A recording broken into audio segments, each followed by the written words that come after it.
Joey always told me, laughing as though it were actually a joke, that he wanted to kill himself, but it was never the right time. There were always groceries to be bought, little brothers to be tucked in at night. Don't worry, Joey isn't going to kill himself 20 lines into this poem. That's not the kind of story I'm telling here. Joey got a promotion, and now he can afford Prozac. Joey is Joe now.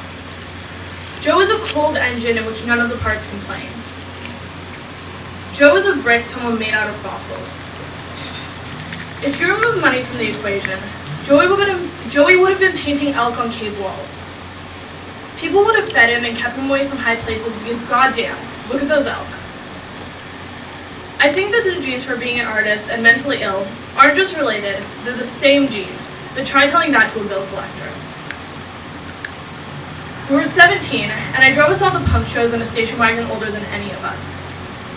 We were 17, and I bought lunch for Joey more often than I didn't.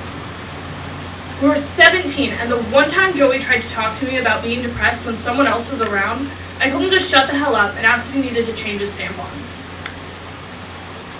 You know that moment when the cartoon realizes he's taken 3 steps off the edge of the cliff, and he turns and takes a long look at the audience like we're carrying the last moving box out of a half-empty house? Joey looked like that without the puff of smoke. He just played video games for a half hour and then went home. I once found Joey in my dad's office, staring at the safe where he knew we kept the guns. Once Joey molded his car into the shape of a tree trunk and refused to give a reason why. I once caught Joey in biology class, staring at his scalpel like he wanted to be the frog, splayed out, wide open, so honest. There's one difference between me and Joey. When we got arrested, bail money was waiting for me at the station. When I was hungry, I ate. When I wanted to open myself up and see if there really were bees rattling around inside there, my parents got me a therapist. I can pinpoint the session that brought me back to this world. That session cost $75. $75 is 2 weeks worth of groceries, it's a month of bus fare, it's not even a school year's worth of new shoes. It took weeks of $75 to get me to the one that saved my life.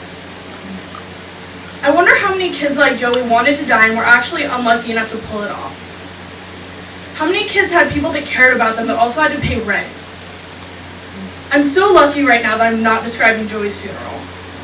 I'm so lucky we all lived through who we were to become who we are. I'm so lucky. I'm so lucky.